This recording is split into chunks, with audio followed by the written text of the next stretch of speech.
الحمد لله والصلاة والسلام على من لا نبي بعده أما بعد فأعوذ بالله من الشيطان الرجيم بسم الله الرحمن الرحيم شهر رمضان الذي أنزل فيه القرآن هدى للناس وبينات من الهدى والفرقان فمن شهد منكم الشهر فليصمه ومن كان مريضا أو على سفر فعدة من أيام أخر يريد الله بكم اليسر ولا يريد بكم العسر ولتكملوا العدة ولتكبروا الله على ما هداكم ولعلكم تشكرون صدق الله العظيم.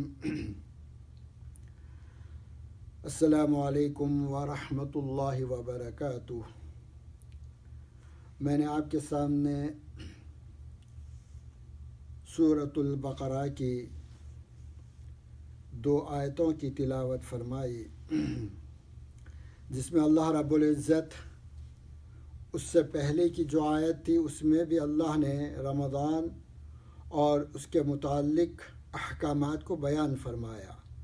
اب اس کے بعد اس آیت کریمہ میں اللہ یہ ارشاد فرماتے ہیں کہ شہر رمضان الذی، ماہ رمضان ہے جس میں ایسی برکت کے ایک خاص حصہ یعنی شب قدر میں قرآن مجید لوح محفوظ سے آسمان دنیا پر بھیجا گیا. یعنی اللہ سبحانہ و تعالیٰ نے شب قدر میں اس قرآن مجید کو ریویل فرمایا، جس کا ایک وصف، اس کی کوالٹی، اس کا صفت یہ ہے کہ لوگوں کے لیے ذریعہ ہدایت ہے،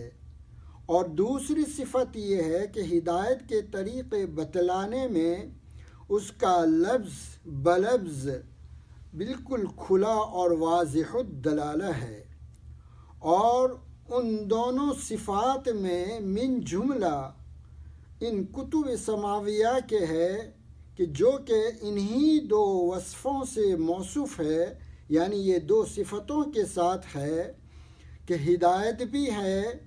اور وضوح دلالت کی وجہ سے حق و باطل کا درمیان فیصلہ کرنے والی بھی ہے. یعنی اللہ رب العزت میں اس میں 3 کوالٹی، 3 صفات کے قرآن مجید میں ہے. ایک تو ہدایت ہے، یعنی گائیڈنس فار مینکائنڈ، پوری انسانیت کے لیے ہے. اور دوسرا ہدایت کے سمجھنے کے لیے، ہدایت کے لیے واضح دلائل ہے، لفظ بلفظ ہے. اور دوسرا کہ یہ قرآن مجید جو ہے حق و باطل میں فرق کرنے والی کتاب ہے. اب ایسا جب مہینہ ہوگا تو فرمایا فمن شہد منکم الشہر فلیصمہ، فرمایا کہ جب جو شخص اس ماہ میں موجود ہو اس کو ضرور اس میں روزہ رکھنا چاہیے. یعنی شہیدہ کا مطلب یہ ہے، یہ شہود سے بنا، یعنی ایسا مبارک مہینہ آپ نے پا لیا، اب اس مہینے کا حق یہ ہے کہ اس کا روزہ لازم اور ضروری ہے. اس کے بعد فرمایا کہ وَمَنْ كَانَ مَرِيضًا أَوْ عَلَى سَفَرٍ فَعِدَّةٌ مِّنْ أَيَّامٍ أُخَرَ. یہ حکم اوپر بھی اللہ رب العزت نے ارشاد فرما دیا کہ اگر تم میں سے جو بیمار ہو یا سفر میں ہو تو پھر وہ اپنے ان روزوں کی گنتی کو اس رمضان کے بعد اس کی پوری کرے. اب اس کے بعد فرمایا کہ رمضان کے مہینے میں اللہ نے قرآن مجید نازل فرمایا، تو فرمایا کہ جتنی بھی آسمانی کتابیں ہیں اللہ رب العزت نے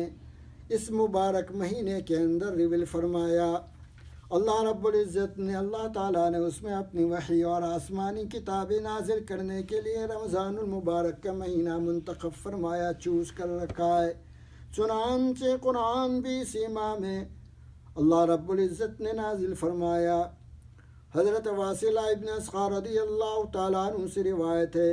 کہ رسول اللہ صلی اللہ علیہ وسلم نے فرمایا کہ حضرت ابراہیم علیہ السلام کے صحیفے، اسی طریقے سے حضرت تورات، انجیل اور قرآن مجید،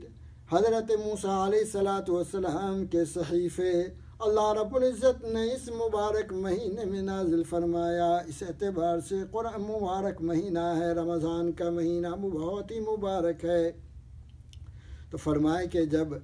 ایسا مبارک مہینہ جب تمہارے پاس آ جائے تو اب اس کے روزے رکھو۔ اسی لیے فرمایا ہے کہ اب اس کی جو ہے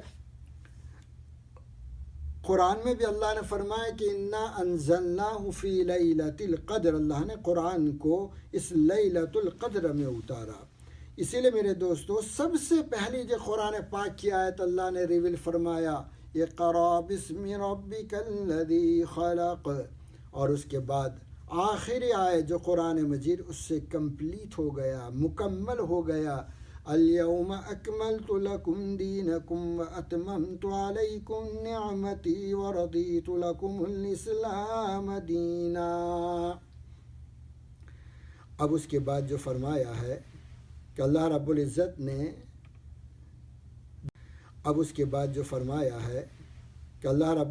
نے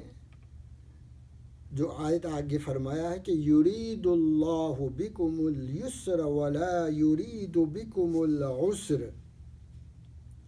کہ اللہ رب العزت نے، اللہ ارادہ کرتا ہے تمہارے اوپر آسانی کا، اور اللہ تمہارے اوپر تنگی اور دشواری کا اللہ رب العزت ارادہ نہیں کرتا ہے۔ اسی لیے فرمایا ہے کہ وَلِتُكْمِلُوا الْعِدَّةَ وَلِتُكَبِّرُوا اللَّهَ عَلَى مَا هَدَاكُمْ وَلَعَلَّكُمْ تَشْكُرُونَ، کہ اللہ رب العزت نے یہ ہمارے پر رمضان کے روزے فرض فرمائے ہیں۔ اللہ فرماتے ہیں اس میں اللہ نے رخصت بھی، اس میں بیمار کے لیے بھی، اور اسی طریقے سے جو سفر میں جاتا ہے اس کے لیے بھی اللہ رب العزت نے تخفیف فرما دیا کہ اس کو اجازت ہے کہ روزے نہ رکھے، لیکن اس کے بعد جو ہے اس سفر میں اس لیے فرمایا کہ عاقل بالغ، تو فرمایا کہ اگر عقل رکھنے والا ہے، بالغ ہے اور مقیم ہے، صحت تندرستی ہے، تو اب اس کے بعد ایسی کنڈیشن میں رمضان کو پایا ہے تو فلیصموا، اس کا روزہ رکھے۔ اور اس کے بعد فرمایا کہ جب اللہ نے اتنی آسانی کا معاملہ فرمایا، اللہ تنگی کا اور دشواری کا امت کے اوپر، اپنے بندوں کے اوپر اللہ ارادہ نہیں فرماتا ہے، تو فرمایا کہ وَلِتُكْمِلُوا الْعِدَّةَ وَلِتُكَبِّرُوا اللَّهَ عَلَى مَا هَدَاكُمْ وَلَعَلَّكُمْ تَشْكُرُونَ، اللہ تعالیٰ کا شکر ادا کیا کرو۔ یعنی فرمائے کہ وَلِتُكْمِلُوا الْعِدَّةَ، تاکہ تم لوگ اللہ تعالیٰ کی بزرگی اور حمد و ثنا بیان کیا کرو اس پر کہ تم کو ایک ایسا طریقہ بتلایا جس سے تم روزہ کے برکات اور ثمرات سے محروم نہ رہو، ورنہ اگر قضا واجب نہ ہوتی تو کون اتنے روزے رکھ کر ثواب حاصل کرتا۔ اور عذر سے خاص رمضان میں روزہ نہ رکھنے کی اجازت اس لیے دے دی ہے تاکہ تم لوگ اس نعمت آسانی پر، اللہ کی اس بڑی نعمت کے اوپر اللہ کا شکر ادا کیا کرو، اور ورنہ اگر یہ اجازت نہ ہوتی تو سخت مشقت پیش آ جاتی۔ اسی لیے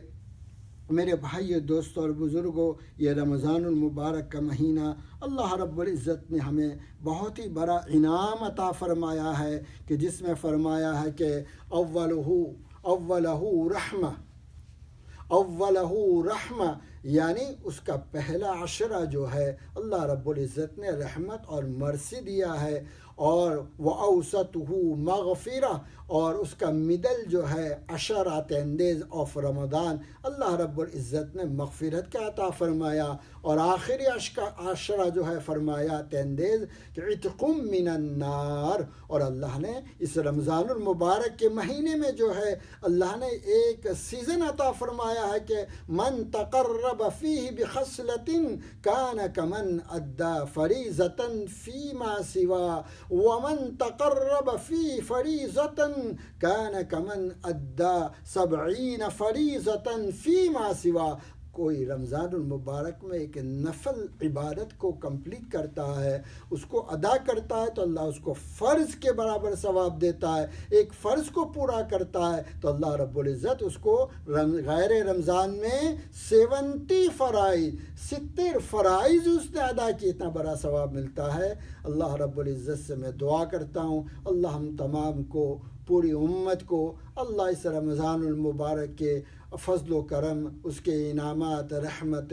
اللہ سب کو نصیب فرمائے اور اللہ سب کی مغفرت فرمائے. بیماروں کو اللہ شفا عطا فرمائے. اللہ سبحانہ و تعالی مرحومین کی مغفرت فرمائے. اور آج کل جو ہمارے اوپر ایک وبا ہے، اللہ رب العزت اس سے جو ہے پوری امت کو اور پوری انسانیت کو، پورے عالم کے انسانوں کو اللہ نجات عطا فرمائے. وآخر دعوانا ان الحمد للہ رب العالمین. آج ہمارے وہاں کینیڈا میں 24 اپریل اور فرسٹ رمضان ہے، پہلی رمضان ہے. اللہ رب العزت ہماری عبادتوں کو قبول فرمائے اور سب کو میں رمضان المبارک